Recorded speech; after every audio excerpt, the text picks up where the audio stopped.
ప్రార్థించుదాము. పరిశుద్ధుడా, గొప్ప దేవ, మా తండ్రి, మా యేసయ్య, నీ ప్రియ బిడ్డలమైనటువంటి మమ్మల్ని నీ ప్రేమ ద్వారా తండ్రి ప్రభా ప్రేమించి సజీవమైన పరిశుద్ధ కుటుంబాలుగా మమ్మల్ని ఏర్పాటు చేసుకొని పరిశుద్ధ కుటుంబాలుగా ఉన్న మమ్మల్ని సంపూర్ణమైన నీ వలె పరిశుద్ధమైనటువంటి నీ కుటుంబాలుగా మమ్మల్ని సిద్ధపరుస్తూ స్థిరమైనటువంటి మనస్సును కలుగచేస్తూ ఆ దిశగా మరి ఒక పర్యాయం ఈ సాయంకాల రాత్రికాల సమయంలో ప్రభా మేము బలపరచబడడానికి, ధైర్యపరచబడడానికి, ఓదార్చబడటానికి, భూమి మీద ఉన్న ఎవరి ద్వారా ఏది కూడా మేలు జరగదు, నీ వలనే జరుగుతుంది అన్నటువంటి విషయాలను తెలుసుకోవడానికి మాకు ఇచ్చినటువంటి ఒక ఆయుష్ను, ఆరోగ్యాన్ని బట్టి మీకు హృదయపూర్వకమైనటువంటి స్తుతులు, స్తోత్రాలు చెల్లిస్తున్నాం. ఇంతవరకు మా జీవితంలో తీసుకొని వస్తూ మా ఆలోచనలు, మా తలంపులన్నింటినీ కూడా మీరు కొట్టివేసి తండ్రి ప్రభా మనుష్యుడు ఈ లోకము తండ్రి ప్రభా ఆయన బాధ పెట్టాలని చూసినప్పటికీ ఆ బాధల్లో నుంచి తండ్రి ప్రభా నీవు లేవనెత్తే దేవుడిగా, తండ్రిగా మాకు ఉండి ఆ విధంగా లేవనెత్తుతూ నడిపిస్తూ ఉన్నందుకు నీకు స్తోత్రములు చెల్లిస్తున్నా.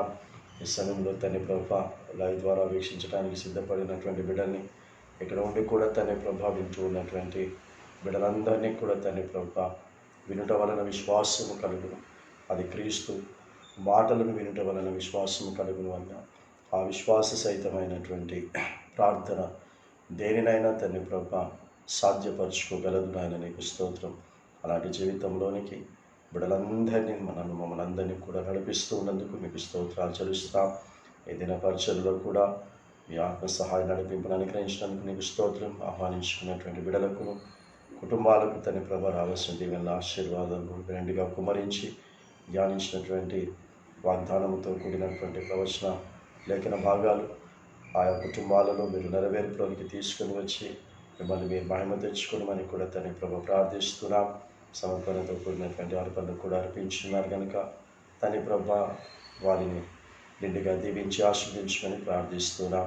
అదేవిధంగా తండ్రి ప్రభా మరి ఇక్కడికి రాలేక తండ్రి ప్రభా ఉన్నటువంటి బిడ్డలు కూడా తండ్రి ప్రభా అతని గారి కుటుంబం కూడా తండ్రి ప్రభా పంపించినటువంటి కానుక అతని కష్టార్జితమును కూడా మీరు ఆశీర్వదించండి తండ్రి ప్రభా వర్ధిలో చేయమని కూడా ప్రార్థిస్తున్నాం. ఎదురో నువ్వు కొద్దిలో నమ్మకముగా ఉన్నావు కనుక అనేకమైన వాటి మీద నేను నీకు అధికారం ఇస్తూ ఉన్నానన్నా. ఆ విధంగా ఎంతమంది అయితే తండ్రి ప్రభా ఆయన సహకరిస్తూ ప్రోత్సహిస్తూ తండ్రి ప్రభా ఆయన ఈ సత్యరాజ సువార్త ఆగిపోకూడదని తండ్రి ప్రభా ఇంకా అనేకులు తండ్రి ప్రభా ఈ సత్యరాజ సువార్త ద్వారా జీవితాలను మార్చుకొని తండ్రి ప్రభా నిత్య జీవంలోనికి నడిపించబడాలనేటటువంటి నీ సంకల్పముతో తండ్రి ప్రభా సహకరిస్తున్నారు. వాళ్ళందరినీ కూడా ఈ సమయంలో మేము జ్ఞాపకం చేసుకుంటూ ఉన్నందుకు మీకు స్తోత్రాలు చెల్లిస్తూ ఉన్నాం తండ్రి ప్రభా. ఆయన ఈ సమయంలో నీ ఆత్మ సహాయము ద్వారా తండ్రి ప్రభా మాతో ద్వారా తండ్రి ప్రభా తృప్తిని కలుగచేయమని మా ప్రభువు రక్షకుడైన యేసుక్రీస్తు పేరిట తండ్రిని అతి వినయముగా బ్రతిమాడి వేడుకొంచున్నాము స్వామి, ఆమేన్. దేవుని యొక్క అతి పరిశుద్ధమైనటువంటి శక్తి కలిగినటువంటి ఉన్నతమైనటువంటి నామమునకు హృదయపూర్వకమైనటువంటి స్తుతులు స్తోత్రాలు చెల్లిస్తూ యోబు గ్రంథములో నుండి మనము ధ్యానిస్తూ ఉన్నటువంటి అంశములు నిన్నటి దినమున 17వ అధ్యాయమును మనము జ్ఞాపకం చేసుకుని దేవుడు మనుషులను గద్దిస్తాడు. అలా గద్దించబడుతూ ఉన్నప్పుడు ఆ మనుషులు ధన్యులుగా గుర్తించారు. మనుషుల స్వభావంతో ఉన్నటువంటి వారు నరుల స్వభావములోనికి అనగా దైవత్వములోనికి ఎంత త్వరగా మనం మార్చబడితే అంత మంచిది. లేని ఎడల అదే సర్వశక్తి కలిగినటువంటి అదే దేవుడు మనల్ని శిక్షకు పాత్రులను చేస్తాడు. మరి ఆ శిక్షను ఎట్టి పరిస్థితుల్లో కూడా మనం తృణీకరించలేము, దాన్ని తప్పించుకోలేము. ఎందుకంటే అది దేవుని వలన కలిగినప్పుడు తిరిగి అది దేవుని వలననే అది పరిష్కరించబడాలి. మరి అది దేవుని వలనే పరిష్కరించబడాలి అని అంటే అది దేవుని వలన ఎందుకు కలిగింది అనేటటువంటిది తెలుస్తూ ఉంది. ఎందుకు కలిగింది అని అంటే ఆయన చెప్పినటువంటి ప్రకారంగా మన జీవితం లేని కారణాన్ని బట్టి అది కలిగింది. సో మనకు మాత్రమే కాదు, ఆ యోబు చరిత్రలో నుంచి కూడా మనము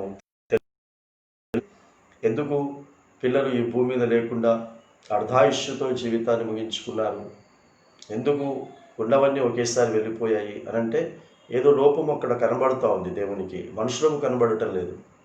కానీ దేవుడు కనబడే ఆ లోపాన్ని యోబు తనంతట తానుగా తన నోటితో ఒప్పుకోవాలి అని అంటే ఈ విధమైనటువంటి శిక్షణతో కూడినటువంటి శిక్షకు గురి చేయాలి.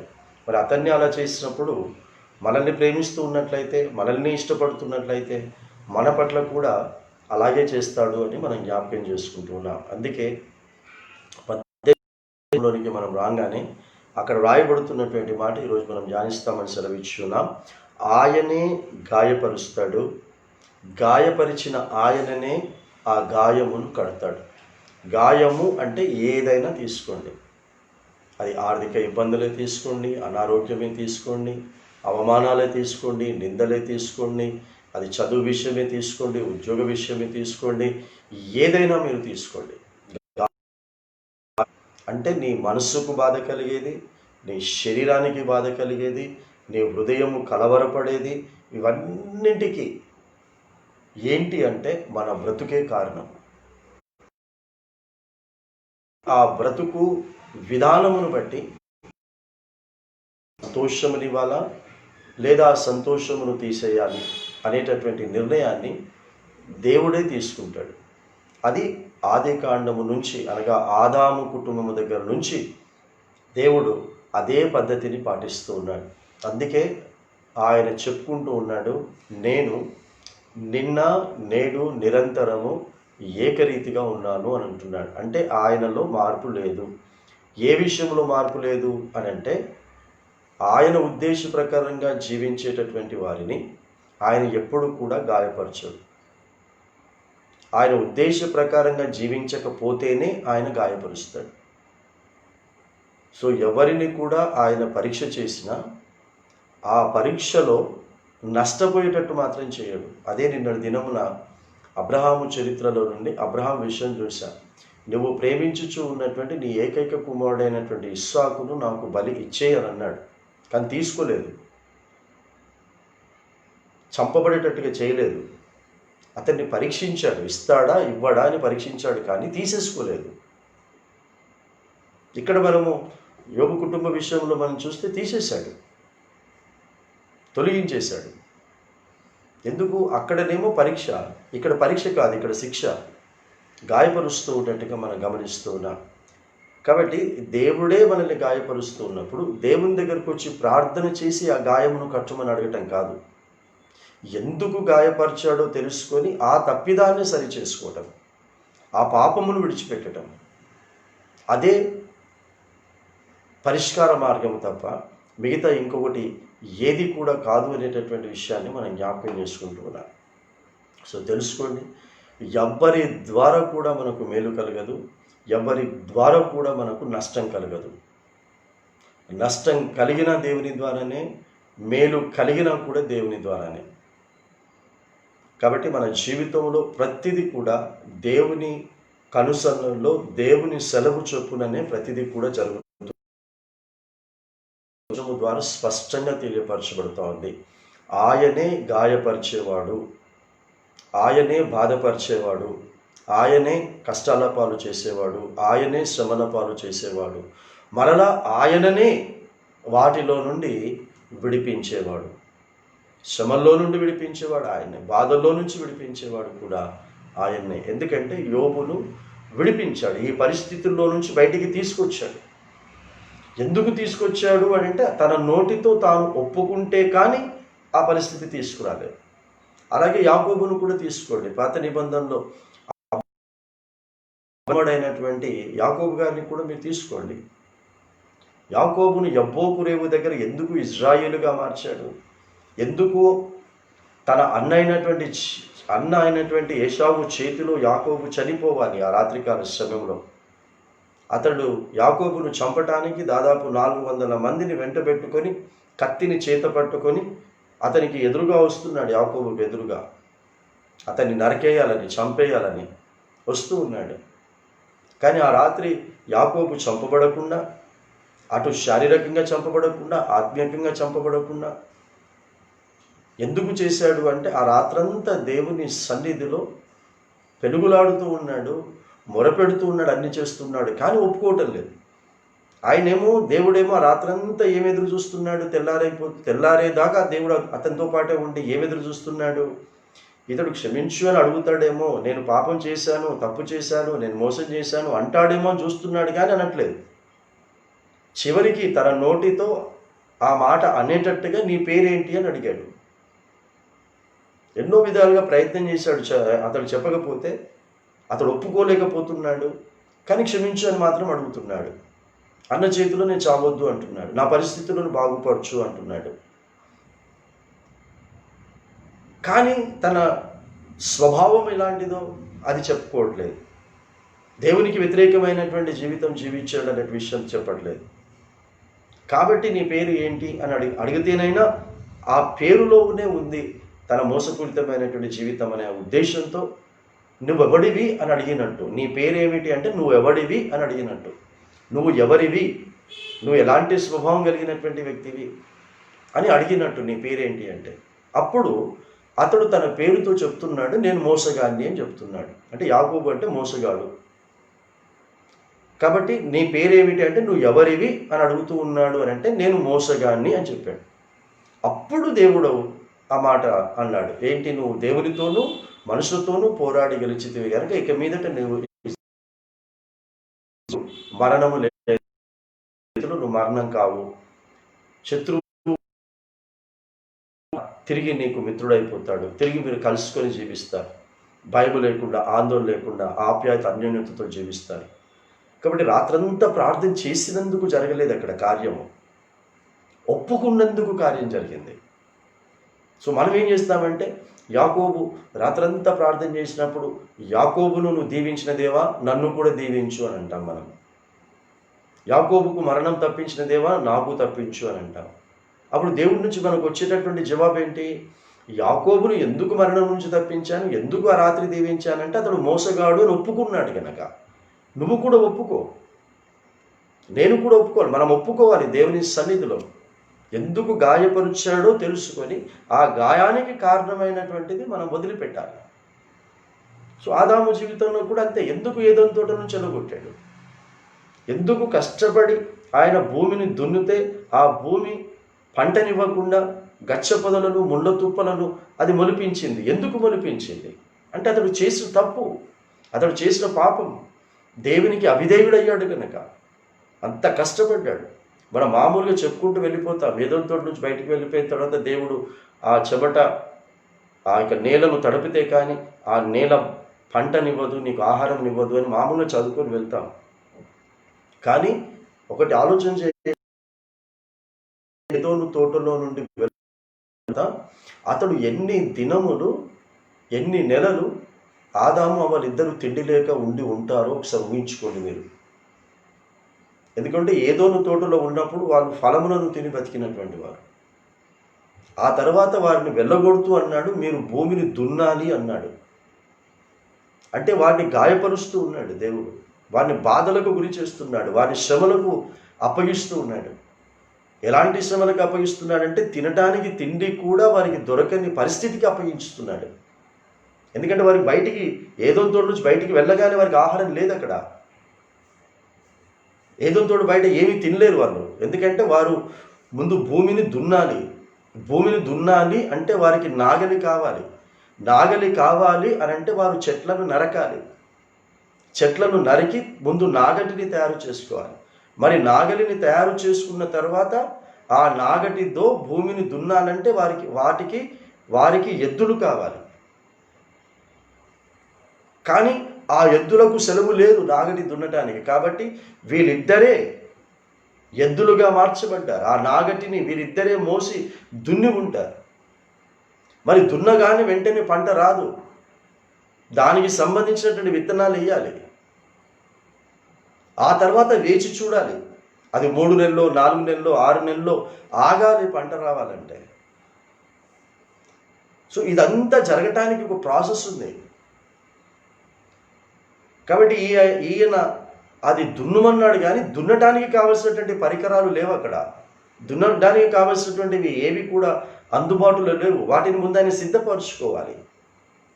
అది ఒక రోజులో జరిగే కార్యం కాదు. అది ఎందుకంటే దేవుడు లేడు వారికి ఇమ్మీడియట్గా జరగటానికి. దేవుడు వారి నుంచి దూరం అయిపోయాడు. కాబట్టి అది ఎంత సమయం పట్టిందో, ఎన్ని దినాలు పట్టిందో, ఎన్ని నెలలు పట్టిందో. వారు ఒక ప్రక్క తిండి లేక, నీరు లేక, ఆకలితో అలమటిస్తూ, దప్పికతో దాహముతో అలమటిస్తూ ఒక ప్రక్క కష్టపడ్డారు. వీటన్నిటికీ కారణం ఏంటి? పాపం, అవిధేయత, దేవుడు వద్దు అన్నటువంటిది వారు చేయటం. సో ఇలా ప్రతిదీ కూడా 20 సంవత్సరాలు యాకోబు జీవితాన్ని మనం చూసుకుంటే అతని నోటి మాటలతోనే అతడే స్వయంగా ఏం చెప్పాడు? 20 నిద్రపోలేదు, తృప్తిగా భోజనం చేయలేదు. 60 సంవత్సరాలండి. మరి 20 సంవత్సరాలు అతడు సంపాదించలేదా? అతడు 20 సంవత్సరాల తర్వాత తను మామ దగ్గర నుంచి అతడు తిరిగి వస్తూ ఉన్నప్పుడు భార్యలను సంపాదించుకున్నాడు, పిల్లలను సంపాదించుకున్నాడు, ఆ తర్వాత ఆస్తిపాస్తులను సంపాదించుకున్నాడు, ఎన్నో పశువులను కూడా సంపాదించుకున్నాడు, బంగారం వెండి వీటన్నిటినీ ఆ తిరిగి వస్తూ ఉన్నప్పుడు కూడా ఆ 20 సంవత్సరాల అనుభవం చెప్తున్నాడు. అన్నీ కలిగినటువంటి విషయంలో కూడా చెప్తున్నాడు. 20 సంవత్సరాలు నేను ఒక్కరోజు కూడా కంటి నిండా నిద్రపోలేదు, తృప్తిగా భోజనం చేయలేదు. అంటే అర్థం ఏంటి? అది దేవుని సెలవు చొప్పున జరిగింది కాదు. అది ఒక మోసగాడిగా బ్రతుకుతున్నటువంటిది, ఒక మోసగాడిగా సంపాదించుకుంటున్నాడు. దేవుని సంకల్ప ప్రకారంగా బ్రతికినటువంటి బ్రతుకు కాదు 20 సంవత్సరాలు. అందుకే నేను ఎప్పుడూ చెప్తూ ఉంటాను, మనం ఎంత సంపాదించుకున్నాం, ఎంత మన దగ్గర ఉంది అని కాదు, సంతోషము, సమాధానము, నెమ్మది, ఆరోగ్యం, ఈ 4 మన దగ్గర ఉండాలి. సో నన్ను దీవించు అని యెహోవా రేవు దగ్గర రాత్రంతా పెనుగులాడుతున్నాడు. ఇంకేం దీవెన కావాలి ఆయనకి? ఆయన దగ్గర ఆస్తిపాస్తులు ఉన్నాయి, పశువులు ఉన్నాయి, బంగారం ఉంది, వెండి ఉంది, భార్యలు ఉన్నారు, పిల్లలు ఉన్నారు, గొప్ప జనం ఉంది. ఇంతున్నాక ఏం దీవెన కావాలంటే ఆ దీవెన అదే కావాలి ఆయనకి. సంతోషం కావాలి, సమాధానం కావాలి, నెమ్మది కావాలి, ఆరోగ్యం కావాలి. కంటి నిండా నిద్రపోలేదు, తృప్తిగా భోజనం చేయలేదు. సో అది ఆయన అక్కడ కోరుకుంటున్నాడు. ఆ కోరికను ఎలా తీర్చాడు అని అంటే ఒప్పుకోవటం అన్న తీర్చాడు. సో ఇక్కడ మనకి ఏమర్థమవుతుంది అని అంటే యాకోబు జీవితంలో ఆయనే గాయపరిచాడు, ఆయనే కంటి నిండా నిద్ర లేకుండా, ఆయనే తృప్తిగా భోజనం చేయకుండా చేశాడు. మరలా ఆయననే ఆ గాయమును కడుతూ ఉన్నాడు. ఆయనే యెహోవా రేవు దగ్గరికి వచ్చి ఆయననే అక్కడ ఏశావు కత్తి తీసుకొని చంపేటట్టుగా వచ్చేటట్టు అతనే చేస్తున్నాడు. మరలా చంపబడకుండా ఒకరినొకరు కౌగిలించుకొని ఒకరి మెడ మీద ఒకరు ముద్దులు పెట్టుకునేటట్టు చేసింది కూడా దేవుడే. సో దేవుడు అలా చేశాడు, దేవుడు అలా చేశాడని చెప్పుకునే బదులు ఎందుకు చేశాడు అంటే యాకోబులో పశ్చాత్తాపం వచ్చింది, పరివర్తన వచ్చింది, మార్పు వచ్చింది. ఈరోజు ఈ వర్తమానం వింటూ ఉంటుండగా నీకు, నాకు, మన కుటుంబాలకు కూడా ఆ యొక్క పశ్చాత్తాపంతో కూడిన ఆ పరివర్తన వస్తేనే మన జీవితంలో శత్రుశేషము లేకుండా చేస్తాడు. సాతాను మన కుటుంబం వైపు కన్నెత్తి చూడటానికి వాడు భయపడాలి, మనం భయపడము, వాడు భయపడాలి. సాతాను గజగజ వనకాలి వాడు. ఎందుకంటే నా దేవుని సెలవు లేకుండా సాతాను కాదు కదా, ఎవ్వడు కూడా మనల్ని గాయపరచలేడు, ఎవ్వడు కూడా మనల్ని ఇబ్బందులకు గురి చేయలేడు. సో దేవుడు ఎప్పుడు సెలవిస్తాడంటే మన జీవితంలో ఎప్పుడైనా దేవునికి, వాక్యానికి వ్యతిరేకమైంది మనం చేసినప్పుడే. తెలిసి మనం తప్పు చేస్తే తప్పకుండా దేవుని శిక్షకు మనం పాత్రలు కావాల్సిందే. కాబట్టి ఎప్పుడు కూడా తెలిసి తప్పులు చేయకండి. తెలిసి తప్పు చేస్తే తల్లిదండ్రులు చూసి చూడనట్టు వదిలేస్తారేమో, కుటుంబస్తులు వదిలేస్తారేమో, కానీ దేవుడు మాత్రం వదలడు. జాగ్రత్త. ఎందుకంటే పరలోక రాజ్య భాగ్యాన్ని మనం సొంతం చేసుకోవాలంటే భూమి మీద శిక్ష తప్పదు. అందుకే దావీదును దేవుడు ఇష్టానుసారుడు అన్నప్పటికీ కూడా, అతనికి దేవుడు ఇచ్చినప్పటికీ కూడా, పాప క్షమాపణ అనేటటువంటి ఆత్మకు సంబంధమైన క్షమాపణ ఇచ్చినప్పటికీ శరీర సంబంధంగా మాత్రం అతడు దావీదు గారు శిక్షను అనుభవించాడు. అతడు చేసిన ఒకే ఒక పాపమునకు అతడు తన కుటుంబంలో శిక్ష అనుభవించాడు, తన పిల్లల ద్వారా శిక్ష అనుభవించాడు, తన కుటుంబ సభ్యుల ద్వారా శిక్షను అనుభవించాడు.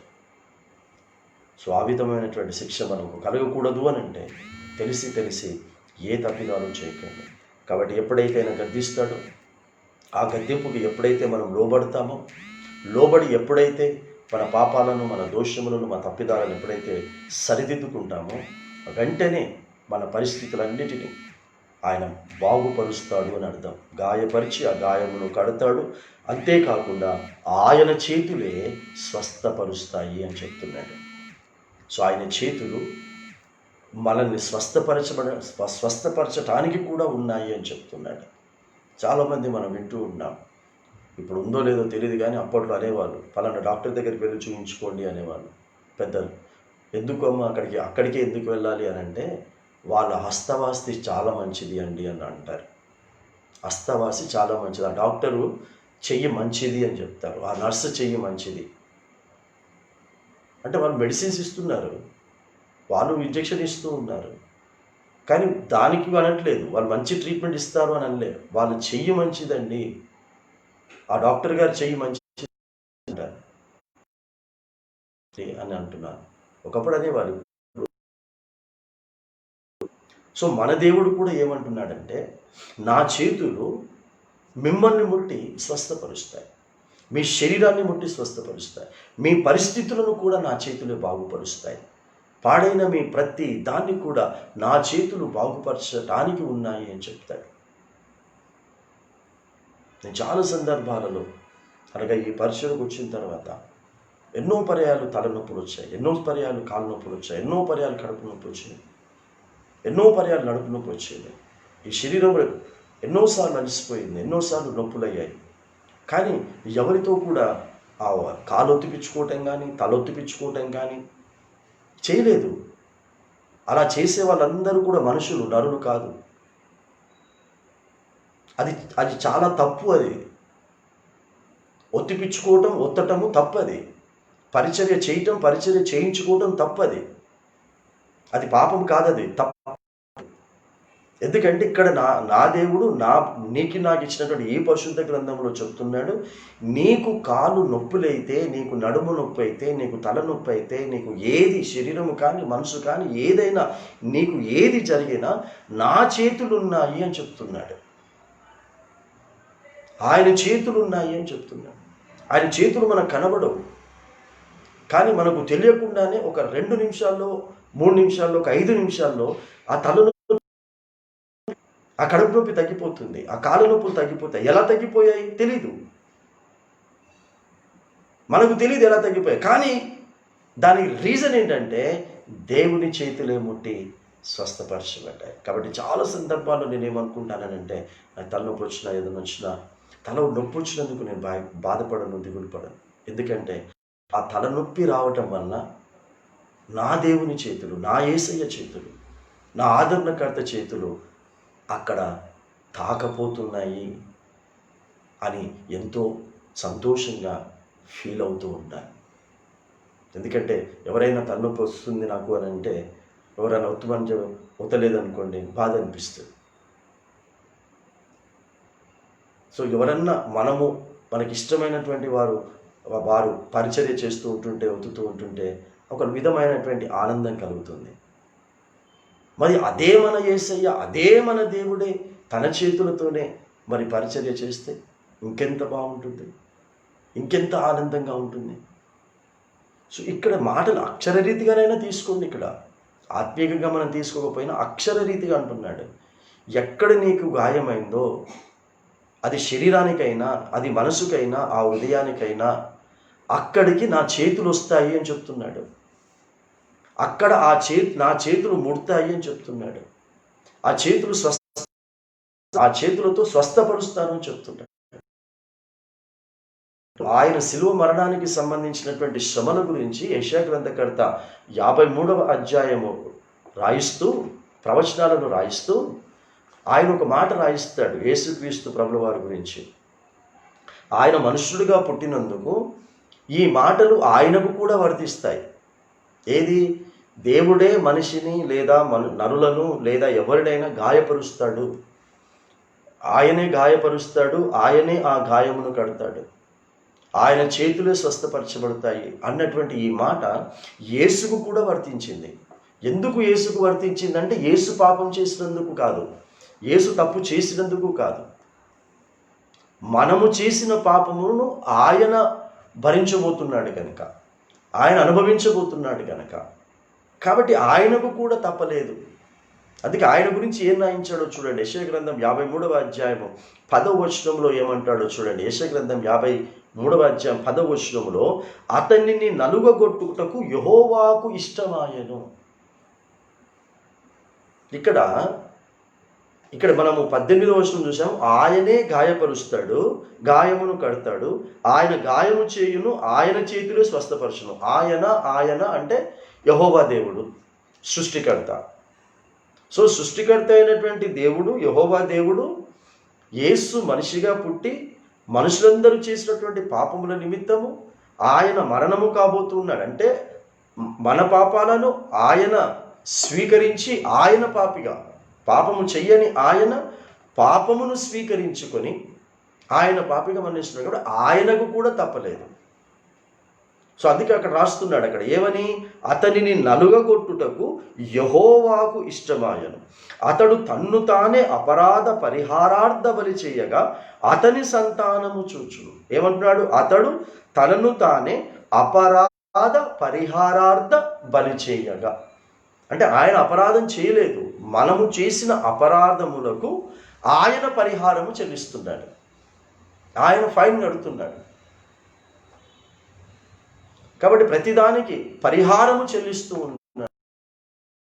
కాబట్టి ఇక్కడ ఎవరో ఒకరు మనం పరిహారం చెల్లిస్తాం. కుటుంబంలో ఎవరైనా ఒకరు తప్పు చేశారు అని అంటే, డబ్బులు లేవు అని అంటే, ఇంకొకరు డబ్బులు ఇస్తారు. నేను ఇస్తాను డబ్బులు, తర్వాత నువ్వు నాకు ఇవ్వని అంటారు. సో అట్లా యేసుక్రీస్తు ప్రభుల వారు ఏం చేస్తున్నాడు అని అంటే, మనం చేసినటువంటి పాపములకు మనకు రావాల్సినటువంటి శిక్ష ఏం చేస్తున్నాడంటే, నేను అనుభవిస్తాను అని తాను అనుభవించాడు.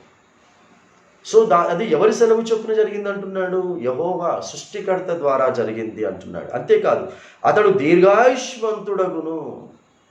సో యేసుక్రీస్తు ప్రభుల వారు ఏమయ్యాడు? దీర్ఘాయుష్మంతుడయ్యాడు. దీర్ఘాయుష్మంతుడు అంటే చెప్పారు, ఎప్పటికీ బ్రతికేవాడు, భూమి మీద బ్రతికేవాడు, మధ్యాకాశమును బ్రతికేవాడు, ఆ తర్వాత 1000 రాజ్య పరిపాలనలో బ్రతికేవాడు, ఆ తర్వాత యుగ యుగములకు పరలోకంలో బ్రతికేవాడు. వీరిని దీర్ఘాయుష్యు అని అంటారు. దీర్ఘాయుష్మంతుడగును, యెహోవా ఉద్దేశము అతని వలన సఫలమగును, అతడు తనకు కలిగిన వేదనను చూచి తృప్తి పొందును. ఇది యేసుక్రీస్తు గురించి ప్రవచనము, ఈ అధ్యాయం అన్నీ అని అనుకుంటున్నాం కదా. కరెక్టే, ఇది యేసుక్రీస్తు గురించే ప్రవచనం, అందులో ఏమాత్రం కూడా సందేహం లేదు. కానీ యేసు ఒక మాట అన్నాడు, మీరు నన్ను పోలి నడుచుకోండి అని అన్నాడు. అంటే తనకు ఏమేమి కలిగాయో అవన్నీ కూడా తనను వెంబడిస్తున్నటువంటి వారికి కూడా కలుగుతాయి అని అన్నాడు. ఒకడు నన్ను వెంబడించిన ఎడల తనను తాను ఉపేక్షించుకొని తన సిలువని నన్ను వెంబడించవలెను అని అన్నాడు. సో యేసును వెంబడించాలంటే యేసు సిలువను మోసుకుంటూ వెంబడించమనలేదు. మన సిలువ అనేది ఒకటి ఉంది, మన బాధలు అనేటివి ఉన్నాయి, మన వేదనలు అనేటివి ఉన్నాయి. సో ఇక్కడ ఈ 10వ వచనములో దేన్ని చూసి యెహోవా తృప్తి పడ్డాడు అంటున్నాడు అంటే, యేసుక్రీస్తు ప్రభుల వారు వేదన పడుతూ ఉంటే చూచి తృప్తి. యేసు స్థానంలో నువ్వున్నావు అనుకోండి, నేనున్నాను అనుకోండి, ఈ రోజున నీ కుటుంబము నా కుటుంబము వేదన పడుతుంది అనుకోండి, బాధపడుతుంది అనుకోండి, దిగులు పడుతుంది అనుకోండి. ఆ రోజు యోబు గురించి మనం ధ్యానిస్తున్నాం. సో యోబుకు అంత భయంకరమైన వేదనలకు గురి చేసింది ఎవరు అనుకున్నాము? దేవుడే. దేవుడు సెలవు లేనిది అతనికి వేదనలు రాలేదు.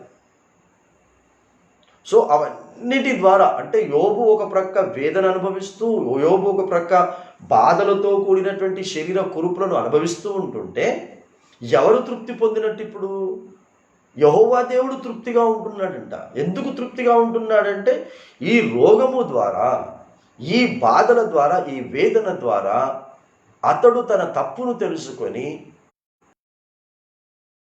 రాబోతూ ఉన్నాడు. తృప్తి దేవునికి ఉంది. ఉదాహరణకి మీకు అర్థం కావడానికి చెప్తాను. ఒక వ్యక్తి ఫెయిల్ అయ్యాడు, పరీక్షలు రాస్తూ అయ్యాడు అని చెప్పేసి అతన్ని స్కూల్లో మాస్టరు కొట్టాడు. ఆ తర్వాత ఇంటికి వచ్చిన తర్వాత ఇంటి సభ్యులు తల్లిదండ్రులు కొట్టారు. వాళ్ళని ఎందుకు కొడుతున్నారు?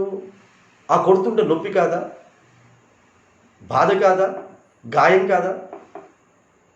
వాళ్ళు కొడుతూ ఒక తృప్తి పడుతున్నారు లోపల. ఏమైనా అతనికి గాయమవుతుందని తృప్తి కాదు.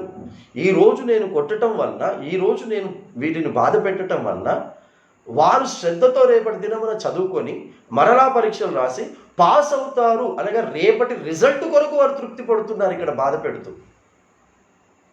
సో దేవుడు అలాంటి వ్యక్తి అని చెప్తున్నాడు. ఒక ప్రక్క మనం బాధపడుతుంటే, వేదన పడుతూ ఉంటుంటే అందులో నుండి మనకు కలిగేటటువంటి పశ్చాత్తాపము వస్తుంది అని దేవుడు తృప్తి పొందుతూ ఉన్నాడు. మనకు పాపక్షమాపణ పొందబోతుంది అని దేవుడు తృప్తి పొందుతున్నాడు. సో యేసుక్రీస్తు ప్రభుల వారి ప్రవచనము ఇక్కడ ఆయన యేసు వేదన పడుతూ ఉంటుంటే దేవుడు ఎలా తృప్తి పడతాడండి? తృప్తి పడకూడదు కదా. కానీ ఆయన ఎందుకు తృప్తి పడుతున్నాడంటే ఈయన వేదన ద్వారా ఆ సిలువలో ఒక దొంగ పాపక్షమాపణ పొందుకోబోతూ ఉన్నాడు. అది తృప్తి. నీవు నీ రాజ్యముతో వచ్చినప్పుడు నన్ను జ్ఞాపకం చేసుకో అని అడగబోతున్నాడు. పశ్చాత్తాపపడి క్షమించమని అడగబోతూ ఉన్నాడు. ఇతన్ని వేదన పరచటం వల్ల, ఇతన్ని గాయపరచడం వల్ల, ఇతన్ని హింసించటం వల్ల అక్కడ ఒక వ్యక్తి పరలోక రాజ్య భాగ్యాన్ని సొంతం చేసుకోబోతున్నాడు. అది. సో మనము మన పిల్లలకు జ్వరం వచ్చిందని చెప్పేసి తీసుకెళ్ళినప్పుడు వారు ఇంజెక్షన్ ఇస్తూ ఉంటారు. లేకపోతే ఆపరేషన్ టేబుల్ మీద కూర్చోపెట్టుకొని ఆపరేషన్ చేస్తూ ఉంటారు. ఒక ప్రక్క వాళ్ళకు నొప్పి అవుతూ ఉంటుంది, మనకు ఒక ప్రక్క బాధ అవుతూ ఉంటుంది. కానీ ఇంకో ప్రక్కన మనకు తెలియకుండానే ఒక తృప్తి ఏంటి అంటే ఇప్పుడు జరిగేటటువంటి ఆ ఇంజెక్షన్ కూర్చోటం వల్ల రేపటి దినమున బాగుపడతాడు, ఆరోగ్యవంతులు అవుతారు, ఏ రోగాలు రావు. సో జరగబోయేటటువంటి దాన్ని జ్ఞాపకం చేసుకొని తృప్తిగా ఉండటమే దైవ లక్షణము. సో నీ జీవితంలో, నా జీవితంలో దేవుడే గాయపరుస్తాడు. యేసును కూడా చేసింది ఆయనే. ఎందుకంటే దానివల్ల దేవుడు ఆశించే రిజల్ట్ రావాలి.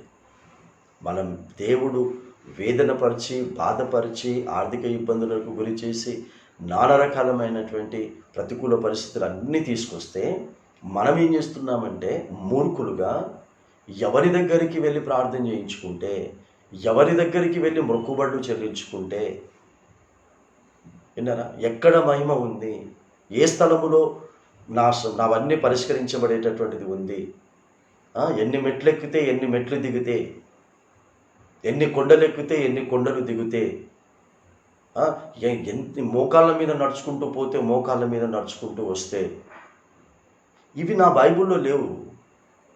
పశ్చాత్తాపపడితే దేవుని సన్నిధిలో నేను ఘోరమైన పాపాలు చేశాను, ఇప్పటికీ చేస్తున్నాను, ఇప్పటికీ నిన్ను గాయపరుస్తున్నాను, దయచేసి చేసి నన్ను క్షమించు అని నువ్వు ఉన్న చోట కన్నీరు మున్నీరై దేవుణ్ణి యాకోబు ఒప్పుకున్నట్టుగా ఒప్పుకుంటే ఈ రాత్రే దేవుడు నిన్ను ముడతాడు,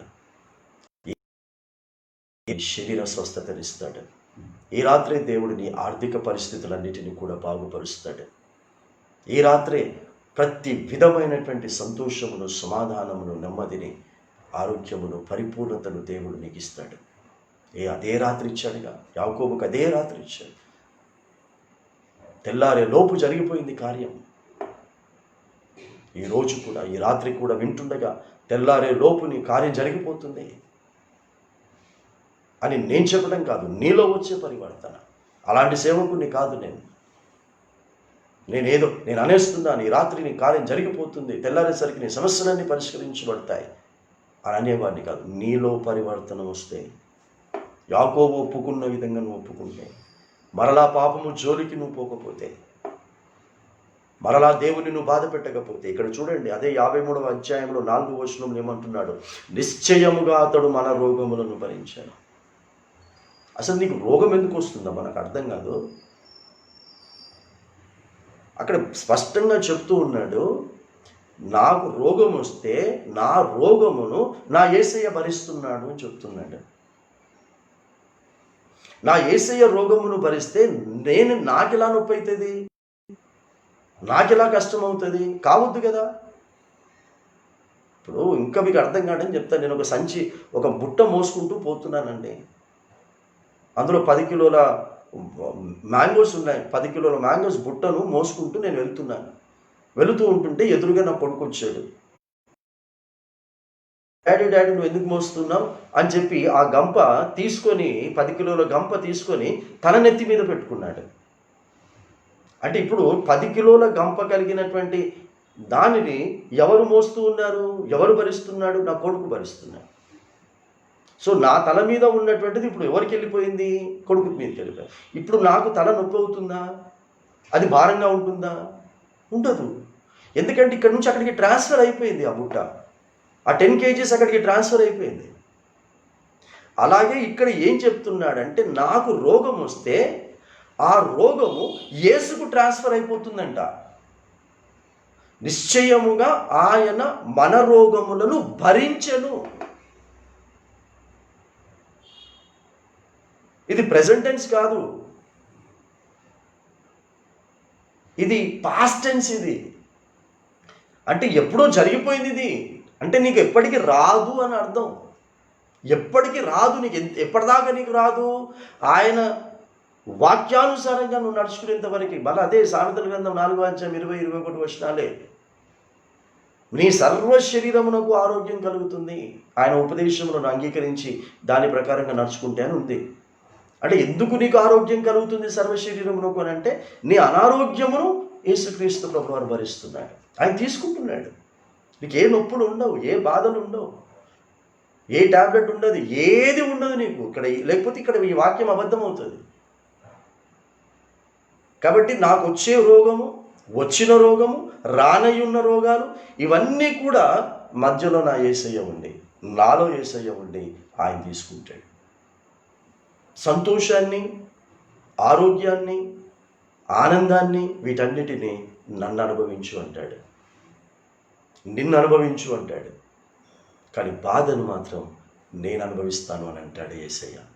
దుఃఖాన్ని నేను అనుభవిస్తాను, సంతోషాన్ని మీరు అనుభవించండి అంటాడు. ఆనందాన్ని మీరు అనుభవించండి.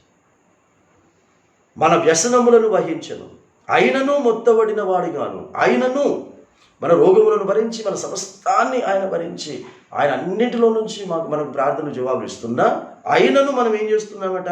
మొత్తబడిన వానిగాను, దేవుని వలన బాధింపబడిన వానిగాను, శ్రమ నొందిన వానిగాను మనము అతనిని ఎంచితిమి. మనము అతనిని చేశాము. ఎలా? దేవుని వలన బాధింపబడిన వానిగా. అందుకే మనం ఏం చదువుకున్నాం? 18 గాయమును చేయువాడు ఆయనే, గాయమును కట్టువాడు ఆయనే, ఆయన చేతులే ముట్టి స్వస్థపరుస్తాయి.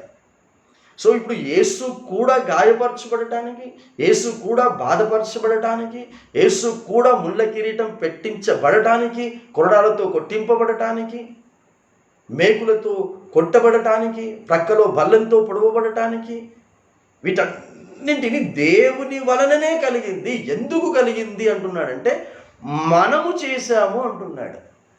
మన వలన అది కలిగింది అంటున్నాడు. ఇంకా ఈ సత్యం తెలుసుకొని, ఇంకా నీవు ఏది తప్పు అని తెలుసో, ఇంకా అదే నువ్వు తప్పు చేస్తే, ఇంకా నువ్వు ముళ్ళ కిరీటం పెడుతున్నవాడివే. అందుకే మొన్న కూడా చెప్పాను, నీ మీద వ్రేలాడుతున్నటువంటి సిలువ కాదు, చనిపోయిన యేసు నీ మీద వ్రేలాడుతూ ఉన్నాడు. సజీవుడైనటువంటి యేసు లేడు నీతో, మీ కుటుంబాలతో లేడు. మారు మనసు పొంది రక్షించబడి పాపక్షమాపణ పొందుకొని మరలా పాపము జోలికి పోని వారి కుటుంబాలలోనే, వారితోనే సజీవుడైన యేసు ఉన్నాడు. ఇంకా పాపము చేస్తూ, ఇంకా తప్పు చేస్తున్నటువంటి వాళ్ళు ఇంకా యేసులో సిలువ వేస్తూనే ఉన్నారు, ఇంకా ఆయన్ని బాధ పెడుతూనే ఉన్నారు. మృతుడైనటువంటి యేసును నువ్వు మోస్తూ ఉన్నావు. మృతుడైనటువంటి యేసు ఎవ్వరికీ ఏమీ చేయలేడు. ఎవరన్నారు నీతో యేసు లేడని? ఎవరన్నారు పాపులతో యేసు లేడని? ఉన్నాడు. కానీ చూస్తూ ఏమీ చెయ్యలేని యేసు ఉన్నాడంతే. ఇద్దరు ఇటుప్రక్క దొంగ ఉన్నాడు, ఇటుప్రక్క దొంగ ఉన్నాడు, మధ్యలో యేసు ఉన్నాడు. ఇద్దరికి యేసు ఉన్నాడు, ఇద్దరి మధ్యలో యేసు వేలాడుతున్నాడు. కానీ ఇద్దరికి మేలు జరగలేదే, ఇద్దరికి పాపక్షమాపణ దొరకలేదే, ఇద్దరితో అనలేదే నేడు మీరు నాతో కూడా పరదేశంలో ఉంటారు అని ఇద్దరితో అనలేదే, ఒక్కరితోనే అన్నాడే. ఆ ఒక్కడు యూదుడా? ఆ ఒక్కడు దేవునికి లంచం ఇచ్చాడా? ఆ ఒక్కడు దేవునికి కానుక ఇస్తానని మొక్కుకున్నాడా? ఆ ఒక్క మీద గుడి కడతానన్నాడా? ఆ ఒక్కడు ఇంకా ఏమైనా చేస్తాను అని అన్నాడా? లేదే. ఆ ఒక్కడు ఒకటి చెప్పాడు, నువ్వు నీ రాజ్యముతో వచ్చినప్పుడు నన్ను జ్ఞాపకం చేసుకో. నేను బందిపోటు దొంగని, ఎన్నో దొంగతనాలు చేశాను, ఎంతోమందిని మోసం చేశాను. నీ పేరు ఎత్తడానికి కూడా నాకు అర్హత లేదు. నేను పడవలసినటువంటి శిక్ష అంతా కూడా నువ్వు అన్యాయంగా అనుభవిస్తూ ఉన్నావు అని మనస్ఫూర్తిగా తన పాపాలని ఒప్పుకున్నాడు గనక నేడు నీవు నాతో కూడా పరదేశంలో ఉన్నావు. అతని కారణాన్ని బట్టి యేసు ఆ సిలువలో ఉన్నాడని అతడు ఒప్పుకున్నాడు. అనగా ఇప్పుడు మనం చదివినటువంటి ఆ లేఖన భాగంలో 4వ వచనంలో నన్ను బట్టే దేవుని వలన ఇతడు బాధపడుతున్నాడు, నా జీవితాన్ని బట్టే దేవుని వలన ఇతడి శరీరం అంతా కూడా దున్నబడింది అని తను అంటున్నాడు. ఆ దొంగ అన్నాడు, ఈ రాత్రి నువ్వంటావా? ఈ రాత్రి కాల సమయంలో ఆ మనసు ఆలోచన నీకుందా? అదే ఆలోచన, అదే మనసు ఉంటే రేపటి నుంచి నీ జీవితం సూర్యుడు ఉదయిస్తూ ఉండగానే నీ జీవితం అద్భుతమైనటువంటి ఆశీర్వాదకరంగా మార్చబడుతుంది. యాకోబు ఇశ్రాయేలు అయిపోయిన విధంగా నీవు నీ కుటుంబం, నేను నా కుటుంబం, మన కుటుంబాలు అవుతాయి. మరణం అనేటటువంటిది జీవముగా మార్చబడుతుంది, శత్రుశేషం లేకుండా ఉంటుంది. ఎంతో చక్కటి నెమ్మదిని, తృప్తిని అనుభవిస్తాం. సూర్యుడు ఉదయిస్తూ ఉంటుండగా నీ జీవితం ఒక క్రొత్తగా మార్చబడబోతోంది. సో నీ పరిస్థితులన్నీ చక్కపరచబడబోతున్నాయి. ఎందుకంటే ఆయన చేతులు బాగుపరచబోతూ ఉంది, చక్కపరచబోతూ ఉంది. శరీర స్వస్థత, మానసికమైనటువంటి స్వస్థత, ఆనందం, ఇవన్నీ కూడా దేవుడు ఈ రాత్రి చేయబోతుంది. ఎందుకంటే ఎవ్వరు చేయలేదని నీకు తెలుసు. ఎన్ని ప్రయత్నాలు చేశారు కదా, ఎన్నెన్నో ప్రయత్నాలు చేశారు, ఎంతో నష్టపోయారు. ఈ ఒక్కటి చెయ్యండి ఈ రాత్రి కాలశ్రమంలో. అస్సలైంది చేయవలసిందే ఇది చేసి దేవుడు అనుగ్రహించేటటువంటి ఆ గొప్ప మేలును మనమందరం కూడా పొందుకున్నాం. ఎందుకంటే యోబు చేసిన తర్వాత తిరిగి 2 ఆశీర్వాదం పొందుకున్నాడు. నేను నీచుడను అని నోటితో ఎప్పుడైతే యోబు ఒప్పుకున్నాడో 40వ అధ్యాయం 4వ వచనంలో ఎప్పుడైతే ఈ మాట అన్నాడో ఇక అక్కడి నుంచి దేవుడు యోబును ఆశీర్వదించడానికి తీర్మానం తీసుకున్నాడు. అలాగే ఈ రాత్రి అదే పని నువ్వు, నేను, మనమందరము కూడా చేద్దాం. అందుకే అంటాడు, చెయ్యవలసినది చెయ్యక చెయ్యరానివి చేసి దేవుడు అనుగ్రహించి మహిమను పొందలేకపోతున్నారు, దేవుడు అనుగ్రహించే ఆశీర్వాదమును పొందలేకపోతున్నారు, దేవుడు అనుగ్రహించే దీవెనను పొందుకోలేకపోతున్నారు. కాబట్టి ఈ రాత్రి ఈ తీర్మానంతో, మీ పశ్చాత్తాపమైనటువంటి కన్నీటి రోదనతో దేవుని యొక్క సన్నిధిలో మరలా పాపము జోలికి పోమండి. మరలా ఎవరితో సన్నిహితంగా ఉండాలో, ఎవరి సన్నిధిలో ఉండాలో వారితోనే మేము ఉంటామండి, మిగతా వారితో మేము ఉండమండి. ఒక ప్రక్క దేవుని కార్యాలు చేస్తూ ఇంకొక ప్రక్క దయ్యము కార్యాలు కూడా మేము చేయమండి అని కనుక నువ్వు తీర్మానం తీసుకుంటూ ఉన్నట్లయితే తప్పకుండా దేవుని చెయ్యి నిన్ను తాకబోతా ఉంది. ఆ చెయ్యే ఈ వాక్యము, ఈ వచనాలు అనేటటువంటి విషయాన్ని గుర్తుపెట్టుకొని ఆ విధంగా ముందుకు సాగండి. ఆ కింది వచనాన్ని మీరు చదువుకోండి. అదే యోబు గ్రంథం 5వ అధ్యాయం 18వ వచనం ధ్యానించాం. 19, 20, 21 ధ్యానించండి, చదువుకోండి. ఆ మేళ్ళన్నీ మీకు జరగబోతున్నాయి. అక్కడ ఏమేమి రాశాడో ఆ వచనాల్లో, కింది వచనాల్లో ఏ అద్భుతమైనటువంటి మేలు చేస్తానన్నాడో అవన్నీ కూడా ఈ రాత్రి జరుగుతూ ఉన్నాయని నమ్మి విశ్వసిస్తూ ఈ యొక్క వర్తమానమును సరిచేస్తున్నాం. ప్రార్థించుతాం. పరిశుద్ధమైన దేవా మా తండ్రి, ఈ సమయంలో నన్ను మమ్మల్ని అందరినీ కూడా మీరు ప్రేమించిన విధానమును బట్టి నీకు స్తోత్రములు చెల్లిస్తున్నాం తండ్రి ప్రభా. నీవు ఆనాడే తండ్రి ప్రభా మీరు అపరాధ పరిహారార్థ బలిగా మా కొరకై తండ్రి ప్రభ నిన్ను నువ్వు సమర్పించుకున్నావు. నువ్వు వేదన పడుట, నీవు గాయపరచబడుట, నువ్వు నలగొట్టబడుట దేవునికి ఇష్టమై ఉన్నది, తృప్తి కూడా కలిగింది.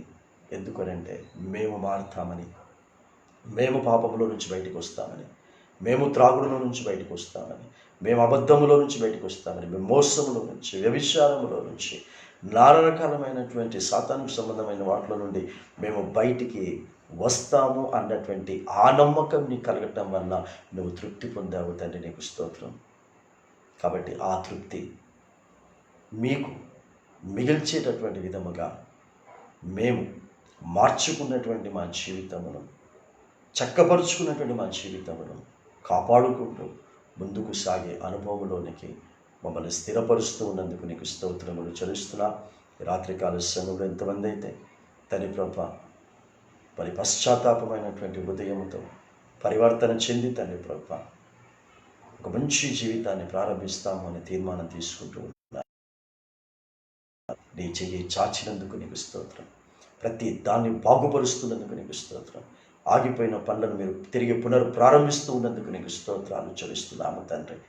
రెట్టింపు ఆశీర్వాదం యోబుకు కలిగచేసాం, ఒప్పుకున్నందుకు కలిగచేసాం. అలా ఈ రాత్రి ఎంతమంది అయితే ఒప్పుకుంటున్నారు, సరిదిద్దుకుంటున్నారు, వారందరికీ తిరిగి రెట్టింపు తండ్రి ప్రభ ఆశీర్వాదములతో నింపుతూ ఉన్నందుకు, వాగ్దానాలను కొనసాగింప చేయబోతున్నందుకు నీకు స్తోత్రములు చెల్లిస్తున్నా. ఎప్పుడు కూడా అబద్ధము కాదు నాయన. నీవే గాయపరుస్తావు, నీవే గాయమును కడతావు, నీవే బాధ పెడతావు, తిరిగి ఆ బాధను తొలగించేవాడు నీవే. ఈ సత్యం తెలుసుకుని దానికి అనుగుణంగా ముందుకు సాగుటకు నీ కృపను అనుగ్రహించండి నాయన. నీకు స్తోత్రం. నేను ఈ దినమును ప్రత్యేకంగా జన్మదినం, వివాహ దినమును జ్ఞాపకం చేసుకుని చిన్న బిడ్డలను తండ్రి ప్రభా, ఆయా బిడ్డలందరినీ కూడా తండ్రి ప్రభా మీరు దర్శించినందుకు, వారందరినీ కూడా ఒక నూతనత్వంలోనికి మీరు నడిపిస్తూ ఉన్నందుకు నీకు స్తోత్రాలు చెల్లిస్తున్నాను తండ్రి ప్రభా. మనుషుల మీద ఆధారపడక, మనుషులను నమ్ముకునక తండ్రి ప్రభా, నీ మీద ఆధారపడి నిన్నే నమ్ముకుని తండ్రి ప్రభా జీవిస్తూ ఉన్నటువంటి బిడలమైనటువంటి మమ్మల్ని అందరినీ కూడా ఇంతవరకు తండ్రి ప్రభా ఎత్తిపట్టుకున్నావు. ఇక ముందు కూడా తండ్రి ప్రభా ఎత్తిపట్టుకుని అనేకులకు ఆశీర్వాదకరంగా, దీవెనకరంగా మీరు ఉంచినందుకు, ఇంకా ఉంచినై ఉన్నందుకు, ఇంకా వాడుకునై ఉన్నందుకు మీకు స్తోత్రాలు చెల్లిస్తూ, సమస్త విధమైనటువంటి ఘనత, మహిమ, ప్రభావాలు మీరు మాత్రమే తండ్రి ప్రభా ఈ పరిచర్య ద్వారా సహకరించిన బిడ్డల ద్వారా మీరు పొందుకోవమని తండ్రి ప్రభా ప్రార్థిస్తున్నా. అంతే కాకుండా తండ్రి ప్రభా మరి ఈ విధంగా లైవ్లో వాక్యాలు అందించబడడానికి తండ్రి ప్రభా మరి పాడైపోయినటువంటి ఫోన్లను తండ్రి ప్రభా, పాడైపోయినటువంటి సిస్టంలను తండ్రి ప్రభా బాగు చేయడానికి తండ్రి ప్రభా మరి సహోదరుడు దాస్ గారిని మీరు ప్రేరేపించి తండ్రి ప్రభా తనకి ఇచ్చినటువంటి ఆ టెక్నాలజీ ద్వారా తండ్రి ప్రభా చేసి తిరిగి ఇవ్వడానికి ఇచ్చిన మనసును బట్టి, చేసినటువంటి దాన్ని బట్టి మీకు స్తోత్రం. సహోదరుడు దాస్ గారిని, కుటుంబాన్ని తండ్రి ప్రభా మీరు జ్ఞాపకం చేసుకోండి. తండ్రి ప్రభు మంచి బిజినెస్ మీరు అనుగ్రహించండి. తనకున్న రుణభారాలన్నిటినీ మీరు తీర్చేసి తండ్రి ప్రభు అద్భుత సాక్ష్యముతో తండ్రి ప్రభా మౌనికమ్మను తండ్రి ప్రభు మరి దాస్ గారిని, వారికి ఇచ్చిన పిల్లల్ని మీరు నిలబెట్టుకొని మహిమ పొందుకోబోతున్నందుకు స్తోత్రాలు చెల్లిస్తూ యేసుక్రీస్తు నామములో తండ్రి నత్తి వినయముగా బ్రతిమాలు వేడుకొంచున్నాము స్వామి. ఆమె తండ్రి యొక్క కుమారుని యొక్క పరిశుద్ధాత్మ యొక్క ప్రేమ, కృప, అన్యోన్య సహవాసము, సమాధానం, సకల దీవెన ఆశీర్వాదములు మనకును, కుటుంబస్తులకు, నిష్ఠ పిల్లలకు, వారి భవిష్యత్తులకు ప్రయోజకరమైనటువంటి ప్రతి ఆత్మికమైనటువంటి విశ్వాస జీవితములకు లైవ్లో వీక్షించి అద్భుతమైనటువంటి ఆయన చేతి ద్వారా బాగుపరుచుకోబోతున్నటువంటి బిడ్డల జీవితాలకు ఇప్పుడు ఎల్లప్పుడూ సదాకాలము తోడై నీడైండును గాక. ఆమేన్. యేసు రక్తం ఇచ్చి, యేసు నామం ఇచ్చి, ప్రభు యేసు రక్తం సంపూర్ణ ఇచ్చి, అపవాదికులనంత కోటి నాశనం, తల్లి నీ కార్యములు నిరంతరం జయం జయం జయం. ఆమేన్.